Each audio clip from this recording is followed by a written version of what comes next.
오늘 우리 함께 은혜 받을 하나님의 말씀 요한일서 1장 9절. 제가 가진 성경은 388페이지입니다. 한 목소리로 함께 합독하도록 하겠습니다. 시작. 만일 우리가 우리 죄를 자백하면 그는 미쁘시고 의로우사 우리 죄를 사하시며 우리를 모든 불의에서 깨끗하게 하실 것이요. 에베소서 1장 7절. 시작. 우리는 그리스도 안에서 그의 은혜의 풍성함을 따라 그의 피로 말미암아 성령 곧 제사함을 받았느니라. 아멘. 기도하겠습니다. 좋으신 하나님 아버지 감사합니다. 오늘도 이 아름다운 날에 우리가 이 세상에서 가장 행복한 시간을 하나님 주셔서 이 행복한 시간을 누릴 수 있도록 은총을 베풀어 주시니 감사합니다. 오늘도 하나님의 영광이 임하게 하여 주시고 하나님의 말씀이 온 성도들과 함께 하나님 아버지 적용되도록 성령 하나님께서 역사하여 주실 줄을 믿습니다. 예수님의 이름으로 기도드리옵나이다. 아멘. 아멘.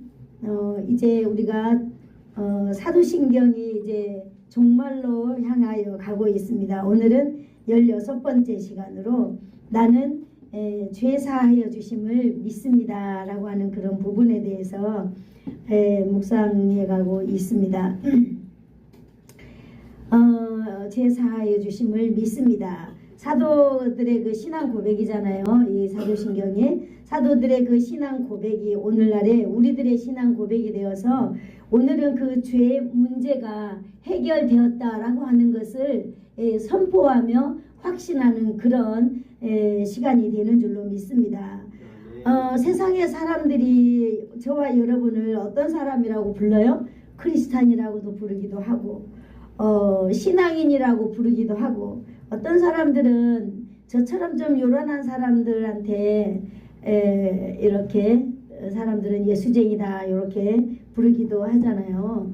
그렇습니다. 저는 옛날에는 예수쟁이라는 소리가 굉장히 싫었는데 지금은 나를 전문가라고 하는구나 이렇게 생각이 드니까 참 이렇게 마음이 좋은데요. 여러분도 누가 여러분들한테 예수쟁이다 이러면 나를 정말로 전문가라고 부르는구나 이렇게 해서 아이고 고맙소 이러면서 그분에게 고맙다고 인사를 한다면 그분이 더 와 나는 진짜 비아냥거리를 소리인데 저기 그런가 쟁이 원래 전문가잖아요. 전문가를 쟁이라고 하기 때문에 우리는 그렇습니다. 또 다른 말로 말하면 우리는 신앙생활을 하는 사람들이잖아요. 우리는 교회 다니는 사람들이에요. 그러잖아요. 근데 교회를 왜 다니고 신앙생활을 왜 하겠어요? 사람들이 볼 때 보편적인 생각은 복을 받으려고 하는 거예요. 그잖아요? 복 받으려고 내가 이렇게 예배 드리면서 저는 진짜 그런 때가 많았거든요. 열정적으로 신앙생활을 하고 막 이렇게 할 때 저는 제 마음에 강력한 것이 있었는데 바로 뭐냐면 이렇게 나의 인생에 불행한 것들이 내가 생각해 보니까 너무 많은 거예요. 그래서 나는 결단코 나대로 인하여서 이 불행함이 절대로 내 자손들에게는 흘러가면 안 된다라고 하는 것이 너무너무 강했기 때문에 저는 정말로 교회를 열심히 다닌 것 같습니다. 진짜 하나님 내가 오늘 예배 드리면은 우리 모든 자식들에게 하나님 복이 임하시겠지요. 저는 이걸 사람들이 샤머니즘이라고 해도 좋고 어떤 거라도 저는 괜찮았어요. 왜냐하면 저는 내 삶에서 무엇인가 정말로 이 예수로 인하여서 변화된 삶을 내 다음 세대부터는 반드시 살아야 되기 때문에 저는 좀 이렇게 강했습니다. 대부분의 사람들이 교회를 다니고 예배 다니는 거 예배 시간 때마다 그렇게 저는 맨 마지막에 기도했을 때도 있어요. 하나님 오늘 내가 예배 드리잖아요. 내가 우리 가족의 대표로 나왔어요. 그잖아요. 내 강씨 가문의 대표로 나왔는데 하나님 우리 가족 좀 잘 봐주세요. 내가 이렇게 헌신하잖아요. 계속 예수님께 그렇게 한 적도 있습니다. 이것이 다 복에 속하잖아요. 맞아요. 우리는 복을 받으려고 신앙생활을 하는 것입니다. 그런데 그러면 복이 뭐예요? 내가 지금 바라고 있는 복이 뭔지는 알아야 내가 지금 하고 있을 거 아니에요. 그잖아요. 내가 지금 하고 있는 일이 무슨 일인가, 왜 하는가, 왜 결과가 어떨 것인가를 내가 알아야 내가 하고 있는 일에 조금 더 성실하고 조금 더 디테일하고 조금 더 충성스럽게 하지 않겠습니까? 우리가 소시적에나 보면 공부를 좀 많이 해가지고 좋은 직장에 가가지고 정말로 그 좋은 또 배우자를 만나가지고 지금보다는 조금 더 안락하게 살고 돈도 많고 또 사람들이 좋아하는 명품도 좀 마음대로 살 수 있고 이러면 아, 참 복되다, 이렇게 복 있는 사람이다, 축복받은 사람이다, 이렇게 말하는 사람들이 많아요. 그래서 사람들은 공부하려고 하고요. 그래서 사람들은 가문을 따지고 막 이렇게 하는 것 같아요.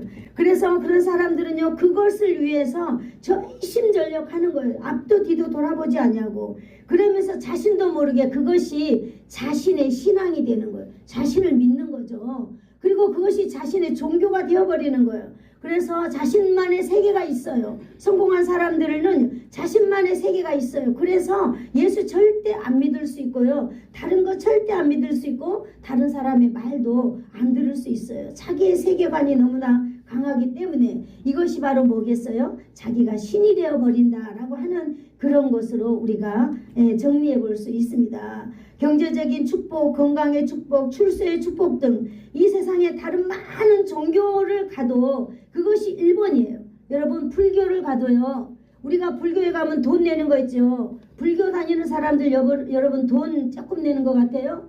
제가 우리 그 작은 신우가 되게 이 불교를 좋아해가지고 어느 날 향일암을 한번 갔어요. 언니 향일암 한번 가자 이래서 갔는데 얘기해 주는 거예요. 자기 꿈을 말해 주는 거예요. 네 꿈이 뭐냐 이랬더니 그 커다란 부처가 있는데 그 부처 가슴에다가 돈을 넣는 거라는 거예요. 그래서 얼마 넣는 건데 이랬더니 1,000만 원, 2,000만 원도 넣는다는 거예요. 여러분, 불교 다니는 사람들요, 그냥 내 불교가 그냥 불교 이렇게 하죠. 진짜로 불교를 이렇게 숭상하는 사람들은요, 꿈이 있어요. 아, 내가 저 부처님 저 안에다가 정말 내가 돈을 많이 벌어가지고 저 가슴에다가 돈을 넣어야 돼. 이게 최고의 복 받는 거거든요.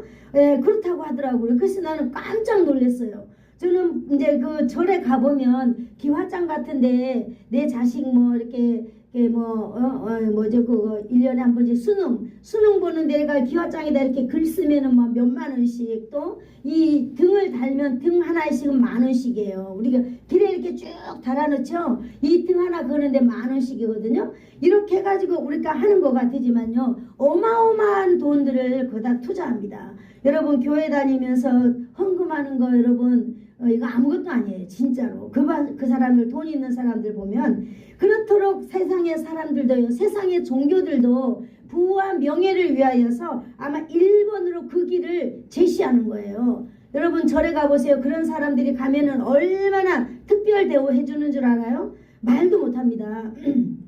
그러는데 오늘 우리는 이제 교회 다니는 사람들이잖아요. 우리는 크리스찬이고 신앙인이고 예수쟁이들이에요. 그러면 우리가 바라는 복이 무엇인가를 우리는 알고 가야 하는 줄로 믿습니다. 그래서 오늘 우리는 그 복을 정리하는 시간이 되었으면 참 좋겠습니다. 오늘 바로 우리가 묵상하려고 하는 그것은 바로 성경을 통하는 복이에요. 우리의 복은 성경 속에 다 있는 줄로 믿습니다.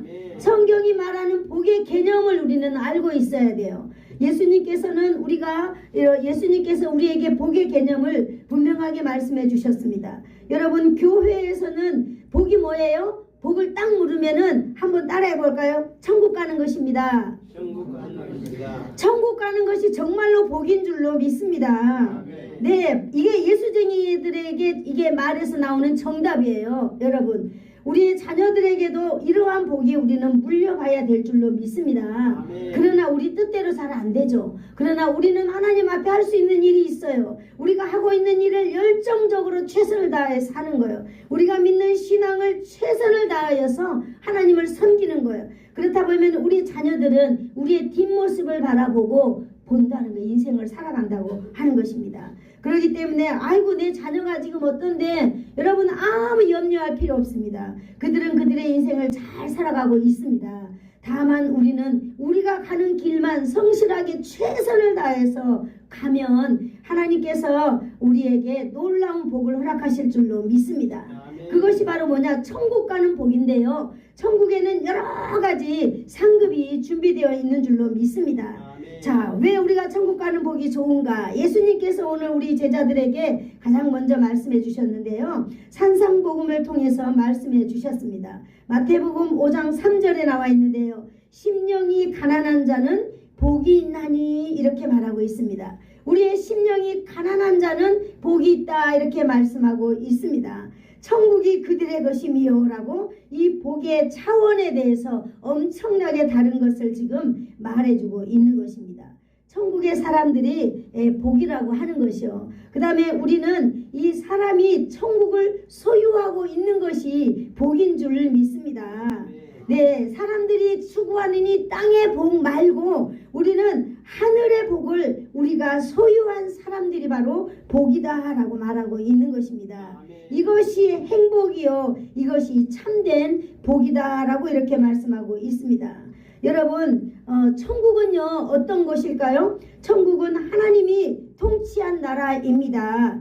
천국은요 거룩하신 하나님이 만드신 세상이에요. 천국은 거룩하신 하나님의 나라인데 여러분, 우리가 이 천국에 들어가야 된다라고 하는 사실입니다. 천국은 어떻게 들어가게 될까요? 우리가 오늘 성경을 한번 찾아보도록 하겠습니다. 310페이지 에베소서 2장 8절을 한번 찾아봐 주세요.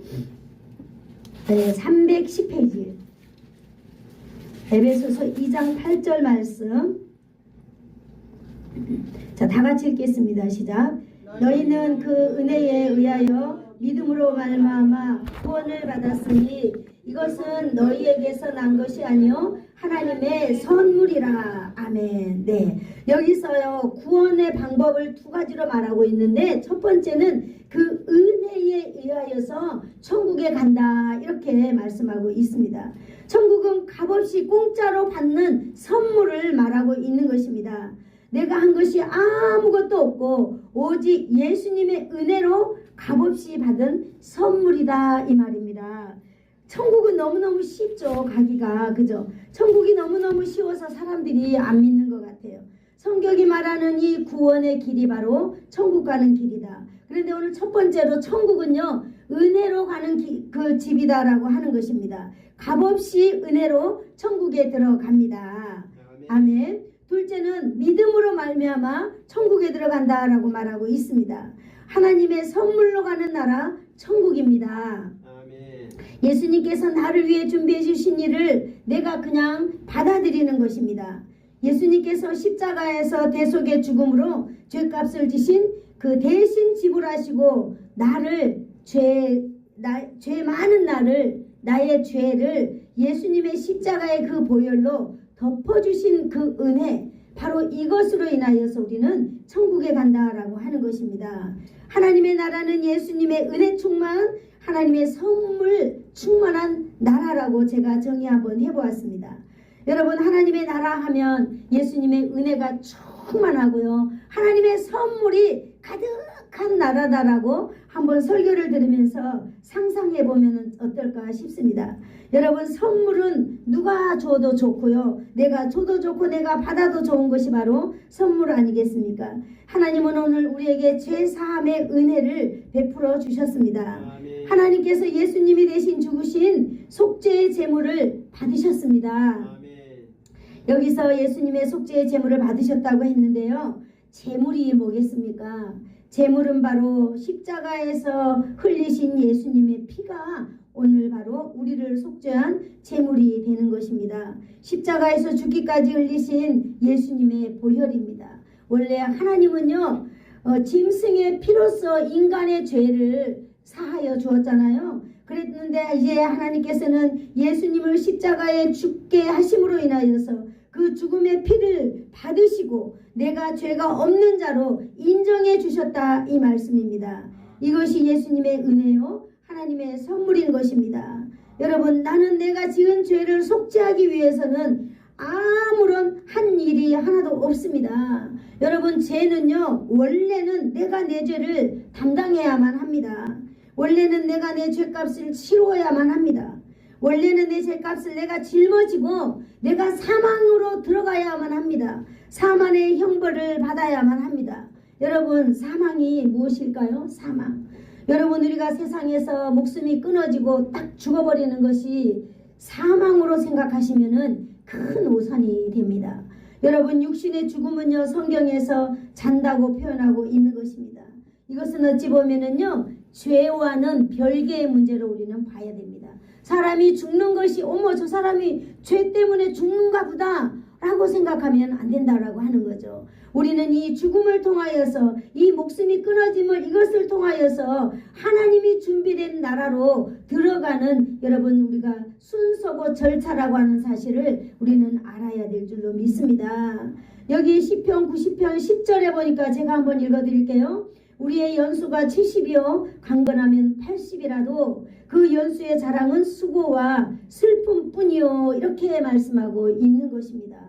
그러므로 여러분 우리의 인생 속에서는 우리 인생의 연수가 다 한다는 것은 점점 가고 있다는 것은 우리가 하나님께서 예비해 두신 그 하나님의 나라로 우리는 빨리 속히 날아가고 있다라고 하는 것을 여기서 말해주고 있는 것입니다. 이제 우리가 목숨이 끊어지고 난 이후에 오는 것이 바로 사망인 줄로 믿습니다. 그럼 우리는 그 사망의 형태를 초래하는 우리들의 그 죄의 형태가 있는데요. 어떤 주석가는 한 문장으로 표시해 봤는데 이렇게 표시했더라고요. 육신의 생각의 지배 아래서 품는 적극적인 자기중심적인 생각이다 이렇게 말하고 있습니다. 육신의 생각이 바로 뭐예요? 죄로부터 오는 생각이에요. 나 중심으로부터 오는 이 생각에 내가 그 지배 아래에 있다라고 하는 거예요. 내가 그 지배 아래에 있는데 이 지배 안에서 적극적으로 자기중심적인 행동으로 제가 가는 거예요. 적극적이라고 하는 이 말이 뭐예요? 정말로 이 부정적으로 절대로 앞도 뒤도 선택의 여지가 없이 자기중심적으로 가고 있는 이 생각이 바로 형벌받은 세계로 초대하는 길이다라고 말하고 있는 것입니다. 여러분 육신의 생각의 지배가 얼마나 무서운지 알 수 없는 것입니다. 이것이 바로 우리는 버려야 될 것 중에 하나인 줄로 믿습니다. 여러분 이 육체적인 생각, 육신의 생각의 지배가 바로 하나님을 분노케 만들 뿐만 아니라 스스로에게 사망이라는 치명적인 결과를 초래하는 거예요. 사망이라고 하는 것은 딱 죽는 거 아니라고 그랬죠. 그 이후에 일어나는 하나님의 심판이라고 말하고 있는 것입니다. 그러므로 그 외에도 여러분 이 성경 66권을 통하여서 여러 군데 죄에 대한 대가에 대해서 사망의 형벌에 대해서 이 사실들을 증언하고 있습니다. 우리가 성경을 읽으면서 이러한 일들을 잘 살펴보면 우리의 신앙이 도움이 될 줄로 믿습니다. 사랑하는 성도 여러분, 이 소름 끼치는 죄와 사망의 형벌 가운데서 여러분 나는 구원받았다고 하는 사실이 얼마나 큰가를 우리는 다시 한번 생각해 봐야 될 줄로 믿습니다. 그러면 우리는 이 구원을 어떻게 받은 것입니까? 오직 이 구원을 위해서 우리가 한 일은 오직 하나밖에 없는데요. 바로 믿는 것입니다. 믿는 것. 무엇을 믿는 거예요? 이 믿음 구원을 믿는 거예요. 구원의 길은 우리에게 성경에서 잘 알려주고 있는데요. 구원의 길을 믿는다라고 했을 때는 우리는 조건이 있는데 그것이 바로 뭐냐면 내가 내 죄에 대한 인정을 해야 돼요. 내가 죄인입니다 하나님 라고 인정을 하고 그 다음에 내가 직접 하나님 앞에 내 죄를 자백해야 되는 것이 우리가 해야 될 첫 번째 일이라고 하는 것입니다. 바로 우리가 오늘 읽었던 요한일서 1장 9절 말씀 우리가 한번 볼까요? 1장 9절 말씀 시작. 만일 우리가 우리 죄를 자백하면 그는 미쁘시고 의로우사 우리 죄를 사하시며 우리를 모든 불의에서 깨끗하게 하실 것이요 이렇게 말씀하고 있는 것입니다. 여러분 죄사함의 은혜를 입기 위해서는 반드시 우리는 우리의 죄를 인정해야만 합니다. 인정해야만이 내가 죄인이다라고 하는 사실 가운데에 예수 그리스도가 우리 가운데 임재할 수 있고 예수님께서 우리의 죄를 해결해 줄 수 있다라고 하는 것이죠. 만일 우리가 우리 죄를 자백하면 이렇게 말하고 있잖아요. 하나님께서 우리 죄를 사하여 주신다라고 하는 것입니다. 우리의 죄를 용서해 주신다는 다른 말로 우리의 죄를 깨끗하게 해주신다라고 하는 말씀을 여기서 반복하고 있는 것입니다. 하나님께서는 반드시 우리의 죄를 해결해 주신다는 말씀을 강조하고 있는 것입니다. 우리가 우리의 죄와 불의를 자백하면 하나님께서는 반드시 용서해 주신다는 사실을 오늘 저와 여러분이 믿으시기를 축복합니다. 아멘. 이 죄사함은요, 예수님께서 십자가에서 피 흘려 죽으신 죄값을 지불한 대가로 이루어졌다고 하는 사실입니다. 오직 은혜를 통하여 이루어졌다고 하는 것이지요. 오늘 우리가 에베소서 1장 7절을 읽었는데요. 같이 한번 다시 읽어볼까요? 시작. 우리는 그리스도 예수 안에서 그의 은혜의 풍성함을 따라 그의 피로 말미암아 속량 곧 죄사함을 받았느니라, 이렇게 말하고 있어요. 우리는 죄사함을 받았는데 어떻게 받았는가라고 설명하는 내용입니다. 그의 피로 말미암아 죄사함을 받았다고 설명하고 있죠. 이 피는 바로 예수님께서 십자가에서 흘리신 피를 말하고 있습니다. 예수님의 십자가의 보혈이지요. 예수님이 희생제물이 되었다라고 하는 말입니다.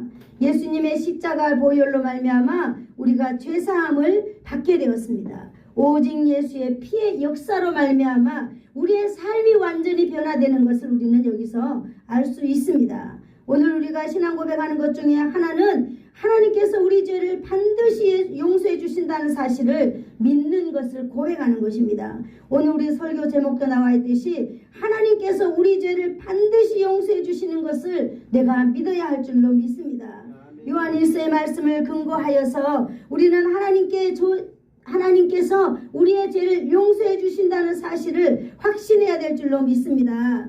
여러분, 이 확신이 없으면, 이 믿음이 흔들리면은요, 우리의 신앙이 회의적인 신앙이 돼요. 여러분, 이 믿음이 없으면은요, 우리가 흔들리는 냉소적인 신앙인이 되는 것입니다. 우리가 이 믿음에 확신이 없으면은요, 제가 한번 생각을 해봤어요. 이 믿음에 확신이 없다면은 어떨까? 이 믿음에 확신이 없이 오랫동안 우리가 이 명찰을, 예수쟁이 명찰 달고 다니잖아요. 그러면 바로 어떨까? 100년 된 이 소나무를 한번 생각을 해보세요. 이 100년 된 소나무 뿌리는 어마어마하게 뿌리가 넓게 뻗쳐 있거든요. 이렇게 그래서 뿌리는요, 아무리 흔들어도 절대 뽑힐 수가 없을 만큼, 여러분, 우리가 내가 하나님께서 나의 죄를 용서해 주신다라고 하는 이 믿음이 흔들리면은요, 마치 이 100년 된 나무 뿌리처럼 여러분 자기 중심의 뿌리를 뽑을 수가 없는 것입니다. 엄청나게 무서운 거죠.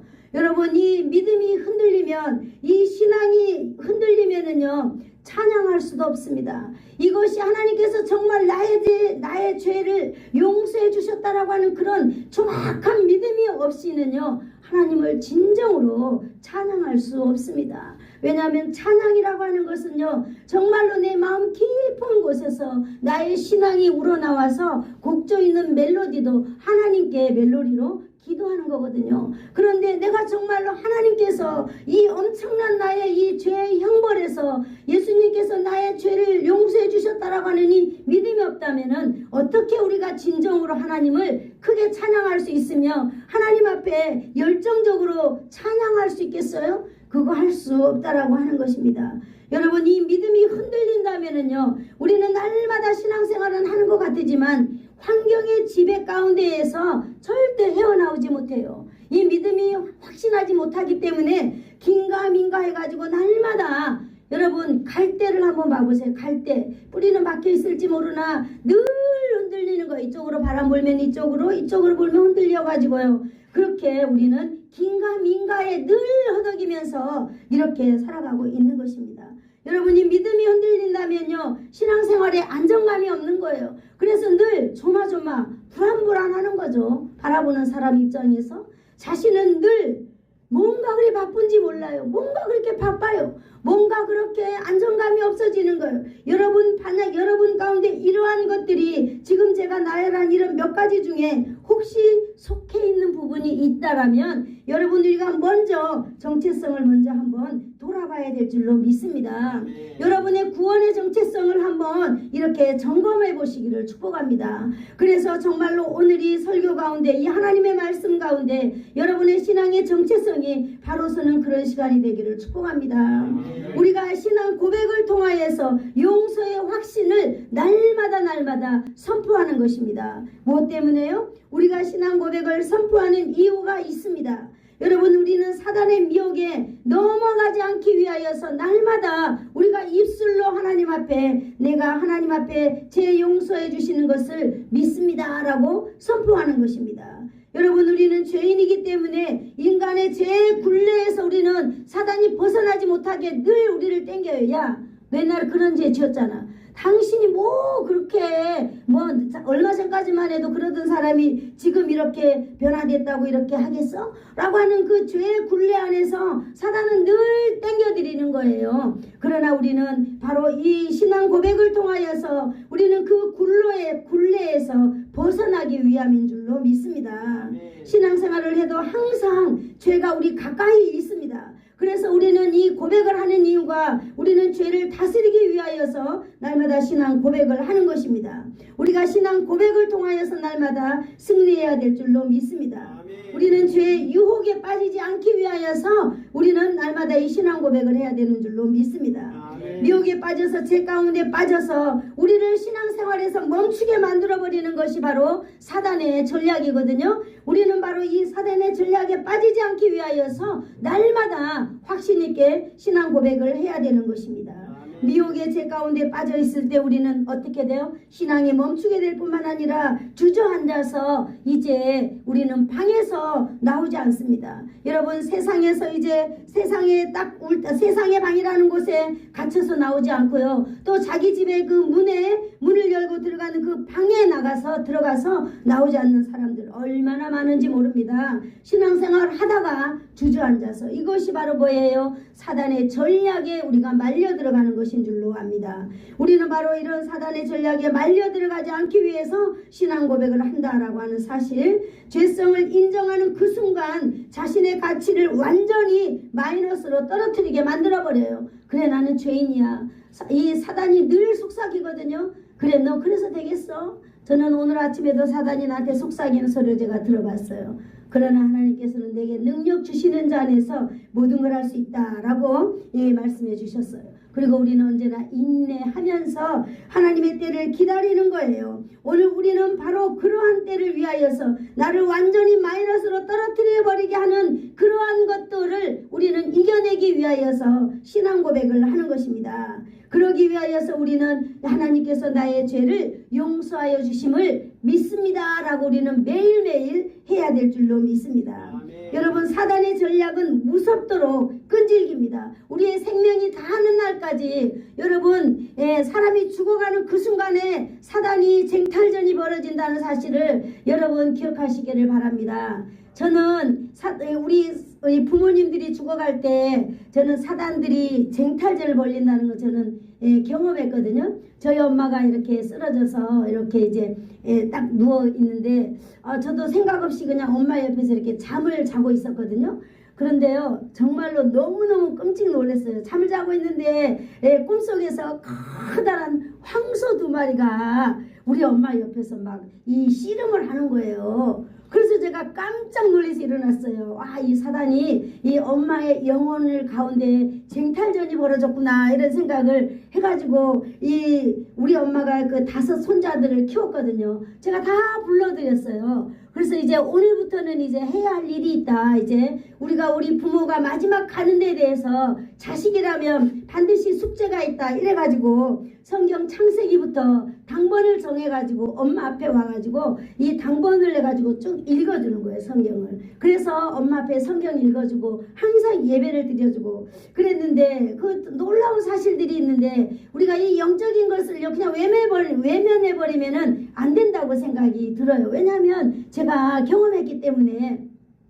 예배 드릴 때 이제 우리가 찬양을 많이 하잖아요. 이 찬양은 귀신이 떠나가는 역사가 있는 줄로 믿습니다. 진짜로. 그래서 우리는 교회에서 찬양하는 거예요. 우리 교회가 새벽 예배 안 드리지만은요, 그래도 금요일이면은 성도들이 나와서 찬양하는 거예요. 그럼 모든 성도들 대표하여서 하나님의 찬양이 울려 퍼질 때에 사단 마귀는 쫓겨나가는 줄로 저는 믿고 있거든요. 저는 확실히 믿어요. 여러분들도 그 일에 동참하신다면은 승리의 놀라운 여정을 여러분들이 바라보게 될 거예요. 그래서 저희 가족들하고 늘 이렇게 예배를 드리는데, 이렇게 이제 사람들이 방문을 오잖아요. 방문을 오는데 이제 찬양을 계속 하고 있는데, 지금도 잊어버리지 않았는데 그 짜장면 집에 그 엄마 어깨에 귀신이 딱 붙어서 오는 거예요.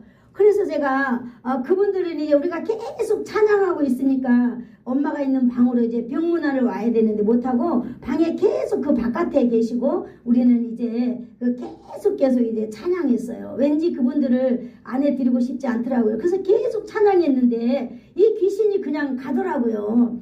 밤이 되면요, 이 귀신들이 이 집 있잖아요, 골목 있는데 막 이렇게 기웃기도 쳐다보는 거예요. 그런데 이제 이렇게 그래서 우리가 부모님들이 이제 병사기에 있고 이러면은 자녀들이 적극적으로 이제 예배 드려줘야 되고 그런 걸 해야 된다라고 제가 이제 경험을 했기 때문에 말하는데요. 이 귀신들의 전략은 생명이 다하는 그 순간까지 가지고 가려고 쟁탈전이 벌어진다라고 하는 사실입니다.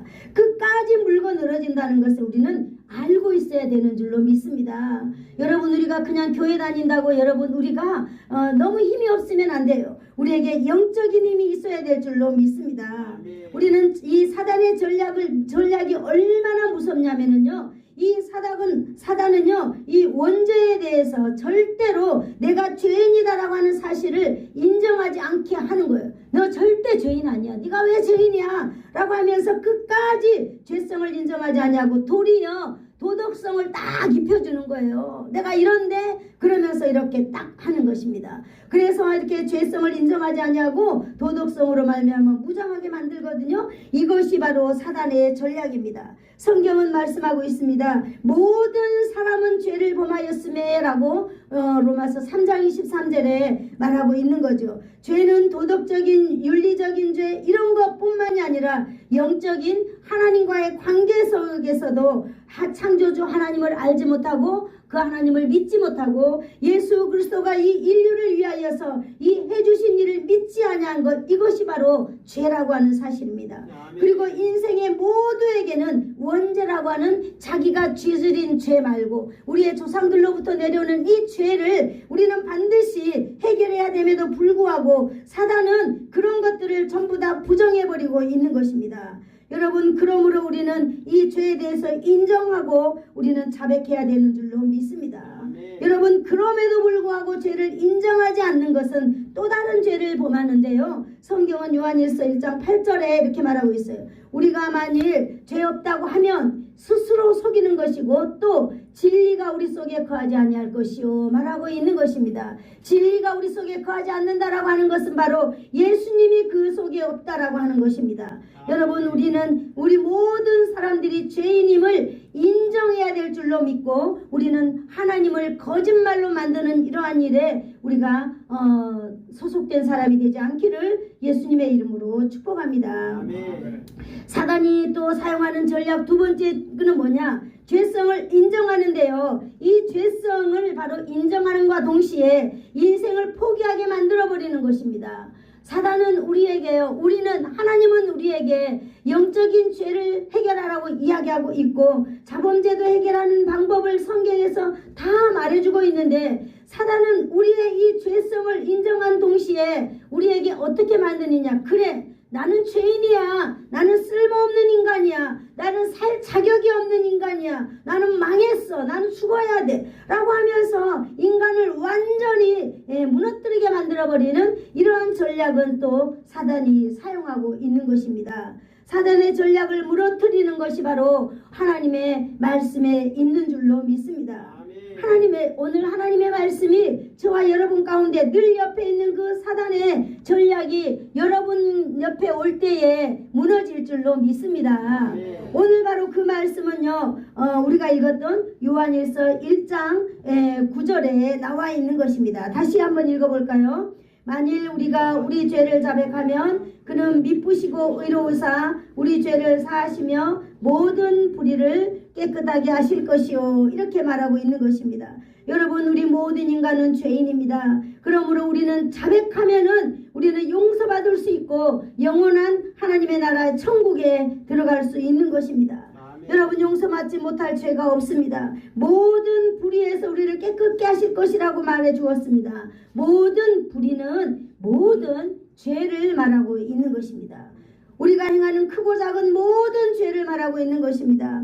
하나님 앞에서 죄인이 아닌 사람은 하나도 없다고 하는 사실, 그러므로 또 하나님의 은혜로 용서받지 못할 사람이 한 사람도 없다고 하는 사실을 우리는 알아야 될 줄로 믿습니다. 여러분, 하나님께서는 우리에게 보증서 하나를 내밀고 있습니다. 그 보증서가 바로 요한일서 1장 9절이에요. 너희가 너의 죄를 자백하며 라고 말하고 있습니다. 용서에 대한 보증을 우리에게 주셨습니다. 여러분, 우리는 이제 이 보증서를 손에 가지고 있는 사람들입니다. 그래서 하나님 앞에 나갈 때마다 여러분, 내가 실패한 것 같으세요? 하나님 앞에 내가 너무 부끄러운 죄 가운데 있는 것 같으세요? 그러면 여러분, 보증서를 가지고 하나님 앞에 나가시기를 축복합니다. 아멘. 날마다 이 보증서를 손에 들고 하나님 앞에 당당하게 일어서서 나가십시오. 그러면 하나님께서는 이 보증서대로, 하나님의 말씀대로 여러분의 죄를 용서하셨다고 하는 사실을 여러분 입을 통하여서 선포하게 만들 수 있습니다. 아멘. 오늘 말씀에 그는 미쁘시고 의로우사라고 말씀해 주셨잖아요. 하나님은 신실하신 하나님입니다. 아멘. 하나님은 변함이 없으신 하나님입니다. 하나님은 한 번 약속하셨으면요 끝까지 지키시는 하나님입니다. 하나님은 반드시 실행하시는 하나님입니다. 하나님은 절대로 변하지 않으신 하나님입니다. 이것을 하나님의 의로우심이다, 이렇게 우리는 믿고 있습니다. 신실하신 하나님은요 하나님의 말씀대로 꼭 지키시는 하나님이시라는 것을 오늘 말씀드리고 싶습니다. 여러분, 히브리서 10장 17절에 있는데요, 우리 한번 찾아볼까요? 363페이지입니다.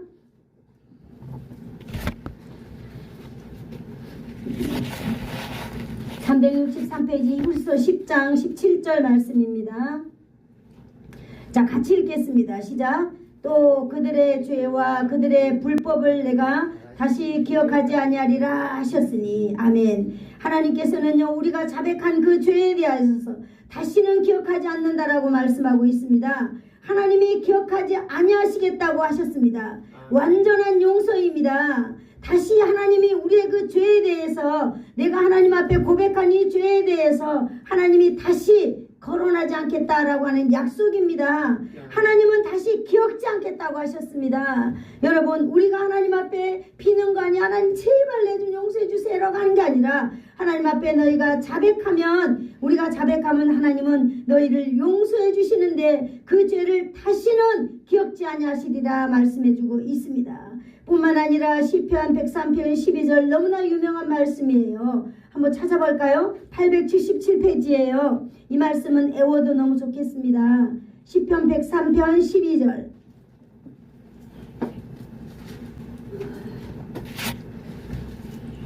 자, 같이 읽겠습니다. 시작. 동이 서에서 먼 것 같이 우리의 죄가를 우리에게서 멀리 옮기셨다 그랬습니다.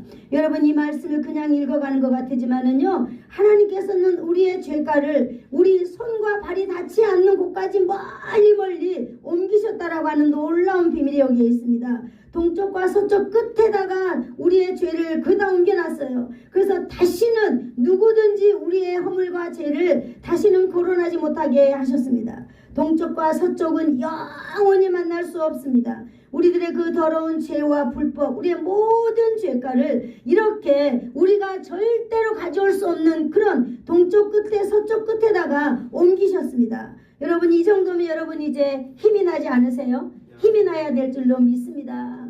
오늘 하나님은 우리의 죄를 이렇게 옮겨주셨다라고 하는 것입니다.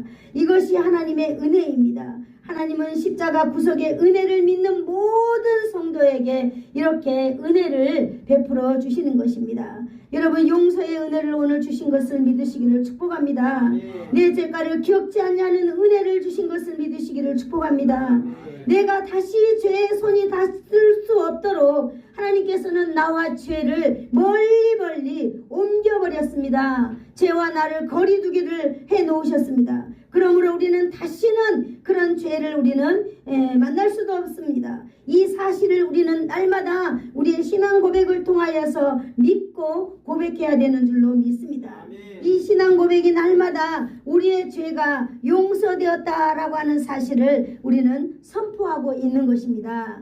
그럼 우리가 신앙 고백을 할 때 이 신앙 고백이 얼마나 대단한지 우리는 알 수 있겠지요. 사랑하는 성도 여러분, 우리는 우리가 죄인임을 인정해 인정해야만 합니다. 우리가 어떤 죄인임? 내가 죄 짓지 않았나의 원죄가 나로부터 흘러내려왔다라고 하는 이 죄인인 것 말입니다. 그리고 우리가 날마다 하루하루 일상생활에서 짓는 그 자범죄에 대해서 오늘 하나님은 말씀해 주셨어요. 요한일서 1장 9절에 만일 너희가 너희 죄를 자백하면 그랬습니다. 우리는 하나님 앞에 나올 때마다 우리의 죄를 자복하는 것이, 인정하고 자복하는 것이 첫 번째 일이 되는 줄로 믿습니다. 그러할 때 예수님께서는 십자가 대속의 은혜로 말미암아 우리로 말미암아 구원의 놀라운 길로 우리를 순간순간 매일매일 그 초대해 주시는 것을 우리가 믿어야 될 줄로 압니다.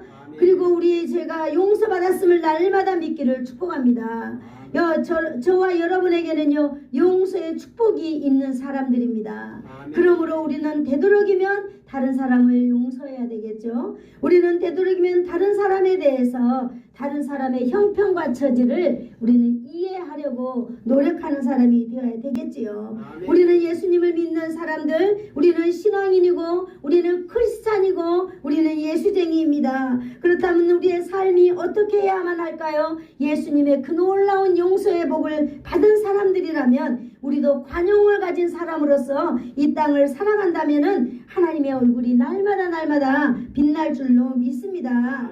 여러분, 우리는 이제 죄 용서를 받았음을 분명코 믿어야 할 줄로 압니다. 용서의 축복이 있음을 믿으십시오. 그리고 여러분, 이것을 믿는 자에게는 자유함이 따라오게 되는 것입니다. 여러분, 죄의 종으로 살지 마시기를 축복합니다. 여러분, 죄의 종을 벗어나서 하나님의 종으로 당당하게 자유를 누리며 건강하게 예수 믿고 오래오래 사시기를 축복합니다. 기도하겠습니다. 좋으신 하나님 아버지, 감사합니다. 오늘 예수님께서 우리의 죄를 용서해 주시고 하나님 십자가에서 우리의 모든 죄를 위하여서 우리를 위하여 해주신 이 일에 대해서 하나님 아버지 우리가 믿고 감사와 영광을 돌려드립니다. 대속의 은혜로 인하여서 제 지배 가운데에서 하나님 오늘 이 시간 우리 모든 사랑하는 성도들 하나님 아버지 자유케 하심을 감사합니다. 우리 주님 영광 받아 주시옵소서. 예수님의 이름으로 기도하옵나이다. 아멘. 지금은 우리 주 예수 그리스도의 한없는 은혜와 하나님 아버지의 사랑하심과 성령님의 감화 감동 위로 교통 충만케 하심이 나를 죄사함에서 구해주신 하나님을 날마다 믿습니다라고 고백하며 나아갈 때 새로운 힘과 용기를 주시기를 소원하여서 머리 숙인 사랑하는 성도들 머리 위에와 저들의 심령 안에 그리고 저들의 자녀들 위에 그리고 그들의 인생 위에 가문 위에 이 나라와 이 민족 위에 예수사랑 교회 위에 이제로부터 영원토록 함께 있을지어다. 아멘.